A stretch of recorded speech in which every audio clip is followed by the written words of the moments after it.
Hello, ladies and gentlemen. Welcome back. This is Luke from Guild Umbra. Um, in this video, we will be touching base on some of the healer spells and some of the utility that can go with those healing spells. Um, from my point of view, there are two types of Esper healers, in my opinion. There are the types that are target, single target, tank healing. And then there's the type that are raid heals or AoE healers. So this is what we're going to do a little bit different. I'm just going to walk through these abilities and kind of talk about them, what they do, what they maybe the telegraphs look like, and you as yourself need to decide what kind of spells should I be running. Now there are level restrictions, obviously, on a lot of these spells. So something to think about if you're getting ready for a level 20 dungeon, or you're getting ready for Skull Kano, or even Sword Maiden. Um, just give you some ideas of what they do. And you decide for yourself what abilities you want to go with. So, the first ability is Mind Over Body. This received a buff to where it used to be a very long, I think it was 2.5 second cast. The focus, I think, cost about the same, but it is a targeted heal, single target. So you click on so-and-so, and you click on this guy, and you cast a heal. Pretty straightforward. Next heal is Bolster. Bolster we talked a little bit about in the DPS build as a side point generator. It is a hot, costs 13 focus. You have 2 ability charges, and it heals over time. So basically these two are builders. Then we have a spender, Reverie. Reverie is a AoE heal, and depending on however many side points you've built up at that point, also determines how much you end up healing.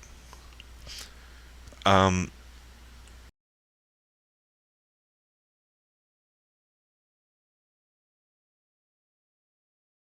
right now, it says the range is 25 meters, so something to keep in mind. Um, if you're a raid healer or someone who does a lot of AOE healing, maybe you're in PvP, you need to be 25 meters from your allies in order for them to receive this heal. So it's just something to think about. Next ability is Phantasmal Armor. This is a very cool looking ability. It's targeted and costs a lot of focus. Does have a long cooldown, but you target your ally and you put this little gold armor on. And what the armor does is it gives the ally an interrupt armor. So say you got that tank that doesn't know how to move out of telegraphs. You put this on him. He doesn't get knocked down or subdued or anything like that. And it blocks one of those. Okay, one of those CC effects. It also gives them an absorb. So pretty cool ability. Next ability is our first telegraphed healing ability. It's Soothe. It's gone through some changes as well. Used to be able to soothe spam like crazy and get generation. I'm glad they changed that. But it's a channel. The telegraph is a line telegraph. Its range is about 30 meters. And it charges. And as you're in game, it's a little bit more easier to explain it when you're in game.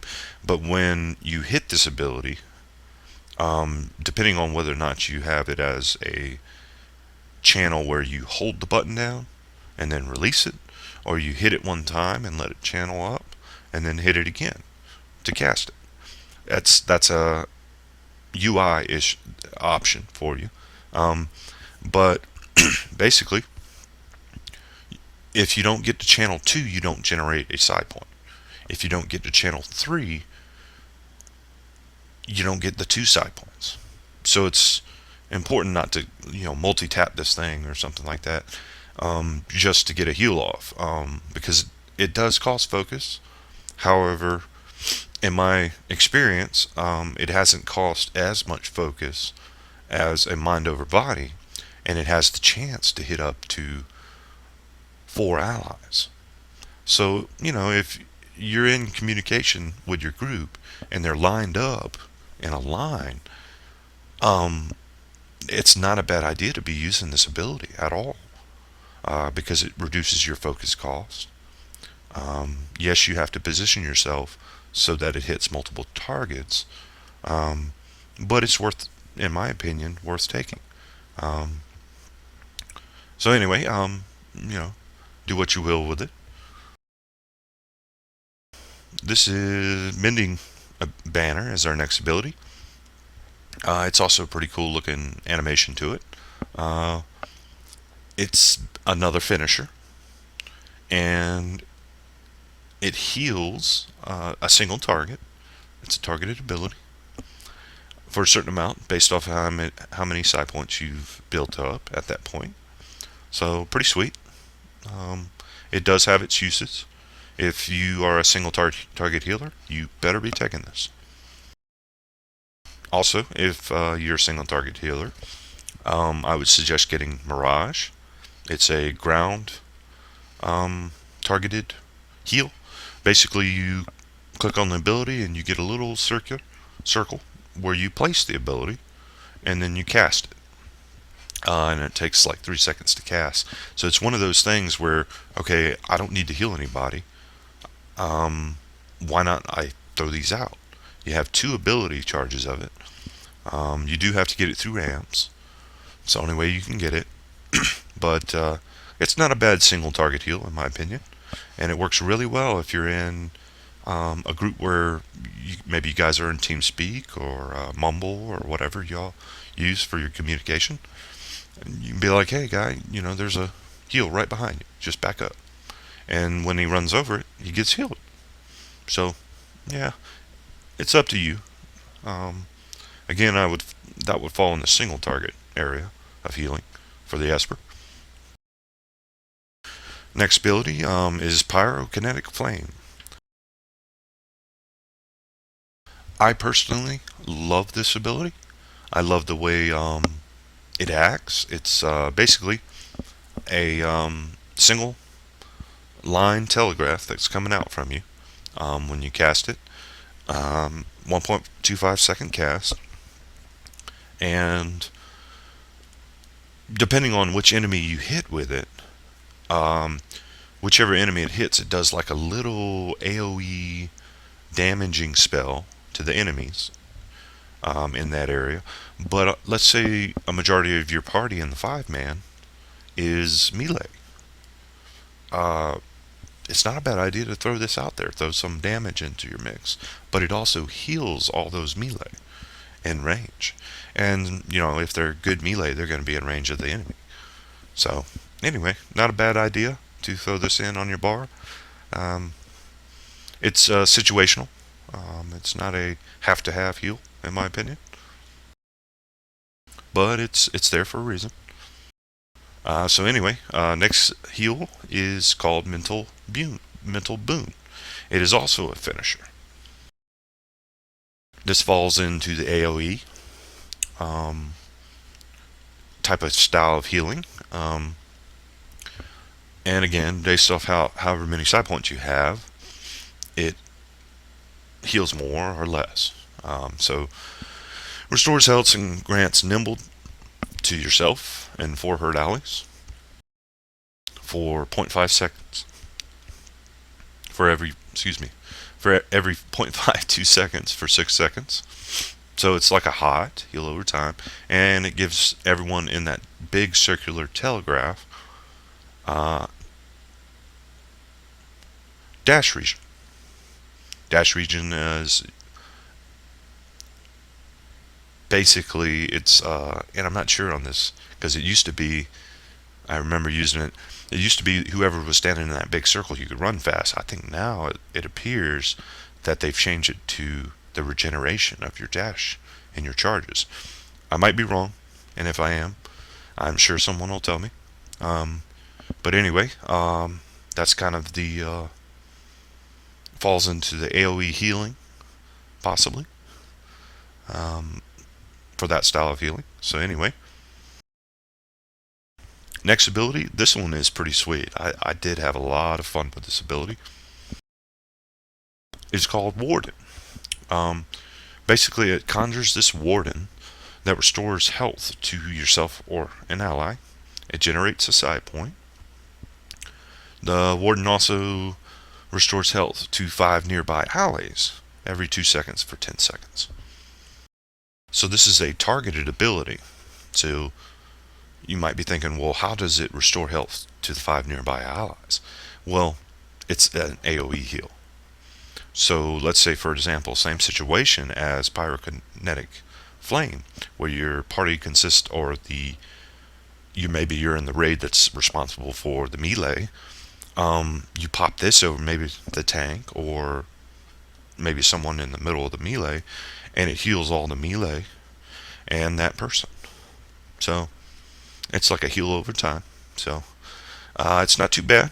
I like the ability quite a bit, but it would fall into the AoE healing for the Esper. So that covers all the spells that the Esper can use for healing. Again, I'm hesitant to go into a build, so to speak, even if it's cookie cutter, because like I said, there's 2 different styles, and you can see that by just scrolling through these spells and looking at them. There's a lot to play around with, and I think by one mistake a lot of Espers make is they take too many abilities and make them to where they're not real good at single target healing and they're not real good at AoE healing, but they can cover both. Yeah, okay, that's fine, but when you get to end game, you really need to start specializing, and that means focusing a little more as far as tiers are concerned in your points with certain abilities. So, this is not the point of this video, is to talk about, you need to go this or you're going to suck as a healer. No, not at all. I'm giving you options, giving you ideas of what these abilities are and what they do. And you decide for yourself what abilities you want to go with. So anyway, talk a little bit about utility. I see a grand majority of Espers going with like a fade out for a CC breaker, but a little bit more. They talk a little bit more like crush and shockwave are typically not bad for level 20 dungeons, because those are your hard CCs that they destroy interrupt armor and give you the opportunity, and your group the opportunity, to get more moves, which is very helpful. A lot of people are of the opinion that healers ought to focus more on healing and less on helping the group. Well, that's not really my opinion. My opinion is that anything you can contribute to the group, let's say that you're giving your group more moves, this allows them to get through mobs quicker. It's less healing that you have to do as the healer, because they're either knocked down or they're stunned. So why not take it? But anyway, there's my soapbox. I'm going to get off it now. Crush is a knockdown. Interrupt armor destroys one of them. It can affect up to 5 foes. Geist I would not use. I think this is more of a leveling utility skill. Basically, a Geist pops out, this little ghost looking dude, and tanks for you. Yeah, it does magic over magic damage every 2.25 seconds for 15 seconds. But in a group scenario, hopefully your tank is still alive. I mean, if you're a decent healer, I would hope he would be alive and you're paying attention and not like smoking or sleeping or anything. So these are this skill. I honestly would not go in the group environment. It causes too many issues for the group by taking it. Restraint. It certainly has its uses. But again, like I stated in my DPS video, it's not one of those abilities that I would go with, honestly, because you need to allow the tank, let's say, for example, needs to move a mob away that you guys are fighting, and there's a patrol mob that's coming up behind them, and you guys are already having a hard time with one. You don't need to add to the equation by adding one more in because you used restraint and it rooted them. So just my thoughts. Catharsis, it's situational. However, I've seen it been used a lot. There used to be a bug with it where it would actually take the buffs off of certain players, and that's not good. But I hope they fixed that. But we're going to assume that they have. It's situational, but it's also very excellent for those cleansing debuffs. The bonus is that it also heals, so that's not bad. It's a little hard to land, so communicating with your group that maybe they need to stack in front of you or something like that would be very helpful for you, because otherwise you won't be able to land the telegraph. It's a very small conal telegraph. Meditate. This is an ability that restores focus and health every 0.5 seconds for 5 seconds. In my opinion, early on, I used this quite a lot, but there were a lot of bugs and a lot of inexperienced damage and tank people that wouldn't get out of telegraphs, and I was burning through focus like no tomorrow. So the downside is it's a channeled ability. You can't move.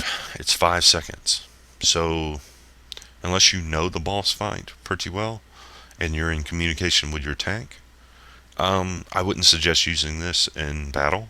It's kind of like in between that next pull, I'm going to use it, get my focus back up, and then quickly get back into healing. So it's not bad. It's definitely one that early on I took as a healer. So, and I'm going to be very bluntly honest with you guys. I've never used this ability. And one of the reasons I haven't is because it's far down in your utility tree of your amps in order to get it. So, and really and truly, my points can be spent elsewhere. This is one of those that, okay, I might be able to use it in certain situations, but do I really want to invest that many amp points to get to it?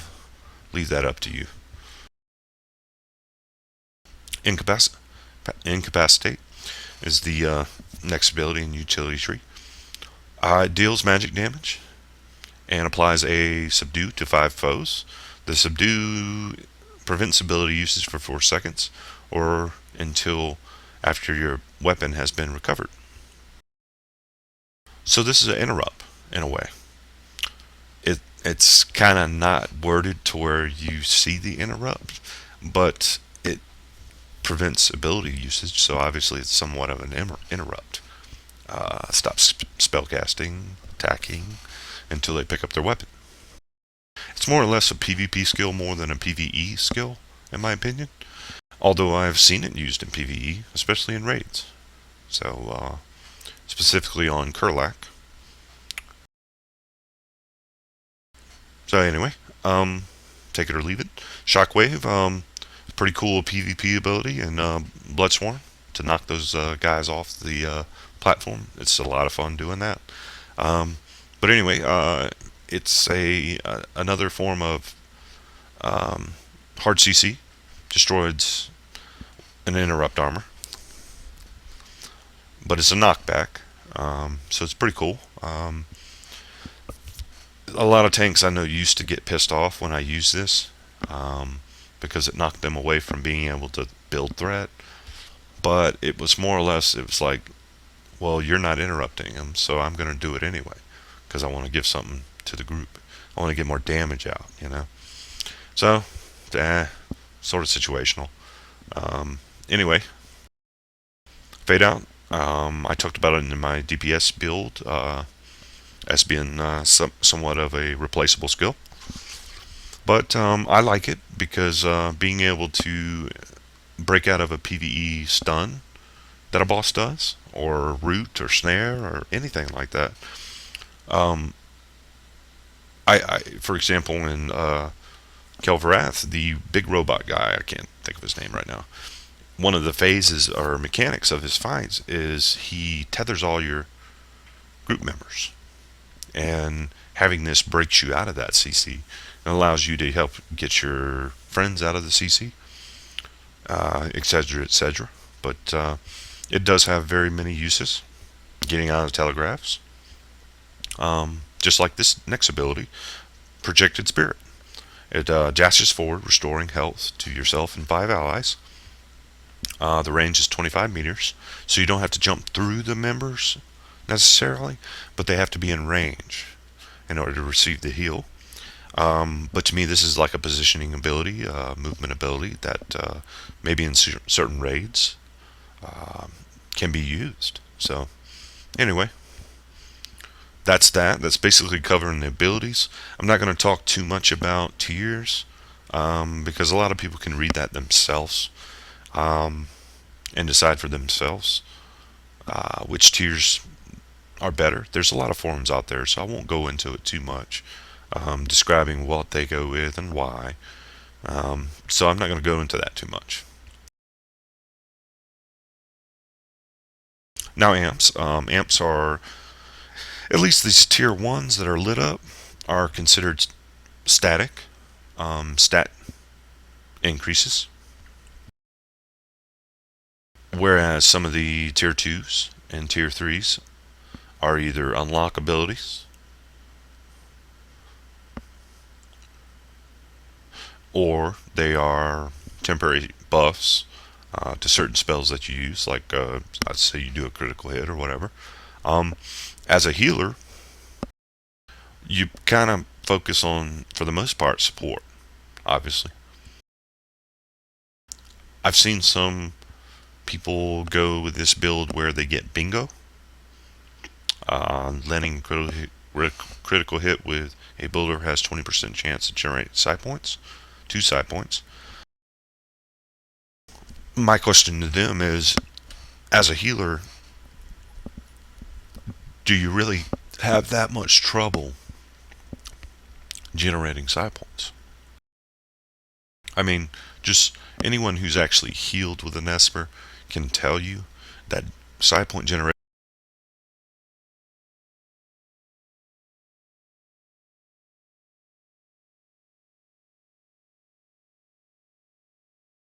running out of focus, whether it be people not getting out of telegraphs properly or not interrupting to get through get those moves and get more damage and move on to the next mob. So anyway, the purpose of this is not to go on a big rant about that, but amps from level 6 to level 50, you get an amp, 1 amp for each level.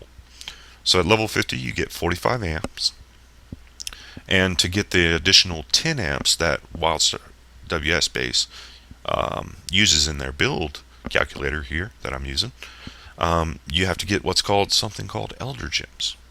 Elder Gems are something that you get as a result of doing dailies at the end of the game, and then you buy amp points. So something, just FYI. Anyway, real quick, if I was picking, regardless of whether I was a AoE healer or a single target healer, my amps would look something like this.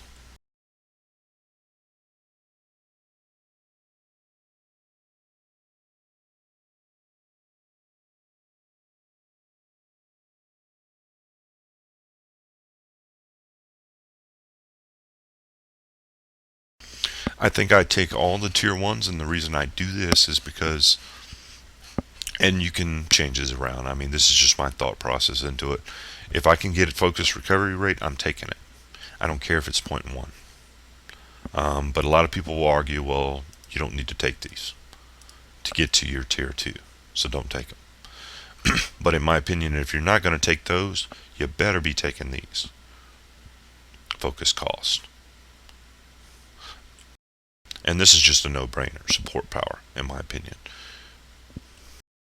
Now let's talk about the Tier 2 support amps. Hard to hit. Your heals have a 15% chance to grant defense.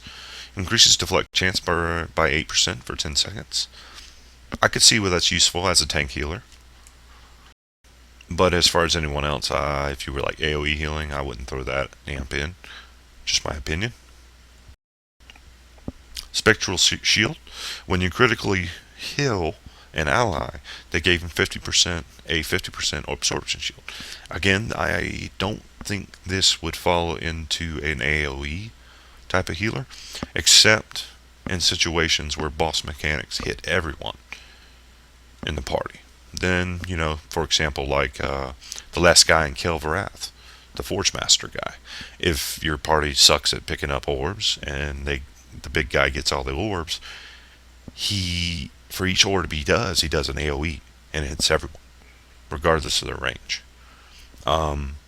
So I could see where, getting off a 5-point Revere to heal everyone in the group and give them an absorption shield in that situation would be great.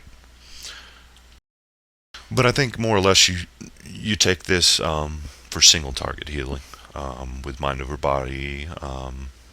It's maybe even, and I'm not even sure how it would work with bolster. I don't have that type of experience under my belt to talk about that. So anyway, next amp is Focus Mastery. While below 15% focus, your support finishers generate 147 focus. This can only occur every 15 seconds. Now this one's an interesting one. I'm not going to say it's a have-to-have amp, but I think in situations like, especially early on, where focus is an issue, it wouldn't be a bad idea to have this. 147 focus is roughly almost 4 mind over bodies, 4 more single target heals that you can get out. Good lord, I'm not even going to say that. That's like 13, 12 more soothe, 3 channel that you can get out. 2 phantasmal armors. So you can see where this would be a decent ability amp to pick up if you're having issues with focus and you're finding yourself dip down below 15% focus a lot. If you're not having issues, move on, pick something else. Next amp is Inspiration. Landing a basic heal grants Let's try that again. Landing a basic heal grants healed allies a defense. The defense increases magical resistance by 8.5% for 5 seconds.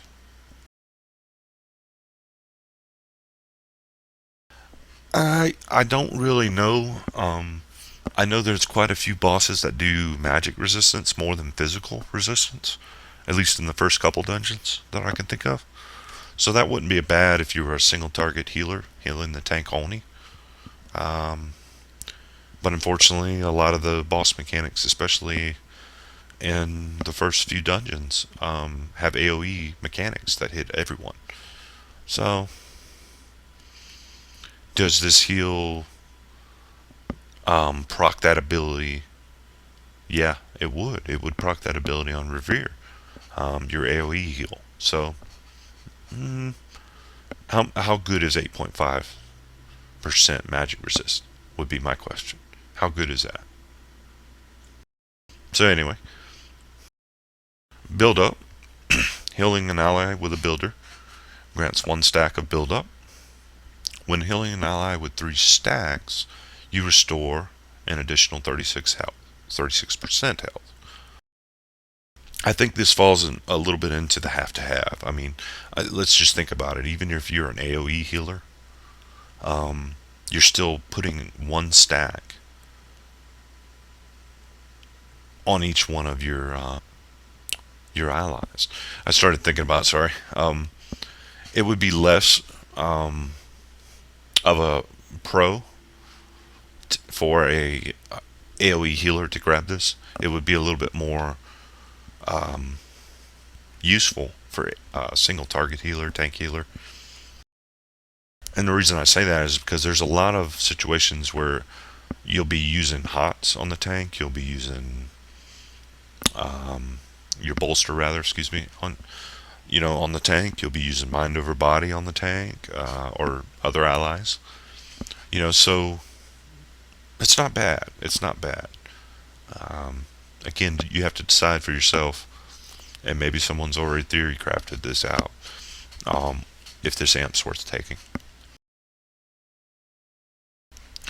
Healing touch. Whenever you use a support finisher on an ally below 30% health, you heal an additional 110% health. This can only occur every 8 seconds. So in that same situation where you have a boss that does AoE mechanics that hit everyone, regardless of how well they are getting out of telegraphs or whatever. A lot of circumstances, especially if you're new to healing, you're going to have some issues where you're not going to be able to heal everybody. You're going to be more focused on keeping the tank alive. That's your first priority, because if the tank dies on a boss fight, you're dead anyway. So, yes, I would probably go with this ability as Esper, regardless of whether I'm more of a tank healer or an AoE raid healer. And it would probably benefit the raid healer a little better than the single target. And the reason I say that is because you're usually healing one target. Whereas if your whole raid is 30% health or less, it can really proc this amp on all of them. So, it's not a bad idea. Mirage, I outlined this. This is basically to get Mirage and use on your action set. So, if you're more of a single target healer, I would definitely be investing points in this. If you're more of a raid healer, I wouldn't be spending my amp points on this. So, my opinion, take it or leave it. Companion. This is an interesting but somewhat vague amp. It says when healing, you have a 20% chance to summon a companion. It restores the companion 21% health per second and lasts for 10 seconds. This can only occur every 10 seconds. So I could see where if you were more of in charge of AoE or raid healing, if you will, this amp being very useful. Whereas this amp up here, if you were a single target, I would take it. This one too, if you're single target, take it. And that's basically the support tree. I would take these. Critical hit. And I would take the crit severity. Nothing in assault. Nothing in PvP offense or defense. Although I could see uses for points being put into shield capacity. But I would take cooldown reduction over shield capacity. And then from that point, you have to kind of decide, do I want more dash region or do I want more CC resilience? For people like me who are kind of retarded at certain parts of the game, and can't find WASD for breakout gameplay and hold them down, these aren't bad points to invest in. If you have an issue where you're dashing around a lot and you're having trouble having that dash region charge come back up, then it wouldn't be a bad idea to invest points in this dash region. I know this is a very vague video, but that's kind of the idea I was wanting to come at with the healing. Because in WildStar you have, and I've said this before, y'all that have heard me say it, bear with me, we'll be done soon. in Wildstar, okay, there's so many abilities that synergize good with certain abilities. And I've already talked about this in the beginning, but I wanted to emphasize it even more. So you might be getting in game and people say, well, you have to use this ability, or you have to use this ability, or you're not going to do good as a Esper healer. That might very well be the case. But in a game where there's so many abilities to choose from, the question I would ask myself as an Esper healer is, what is my role? What am I trying to do in my group? Am I trying to single target heal? Am I going to be going in a situation where AoE heals would be better? And then ask myself, even in the utility tree, using some of these spells, because there's some of them are situational. Same thing with the healing spells. Some of them are situational. I would be asking myself, okay, do I know this boss fight? And what abilities would give me the edge? So, anyway, I hope you enjoyed this video. I'm sorry it went very, very long. But I needed to have one video about healings as the Esper rather than two, simply because there's so much to choose from, guys. And anyway, I hope you guys enjoyed the video, like I said, and this is Luke from Guild Umbra, signing off. Y'all have a great day.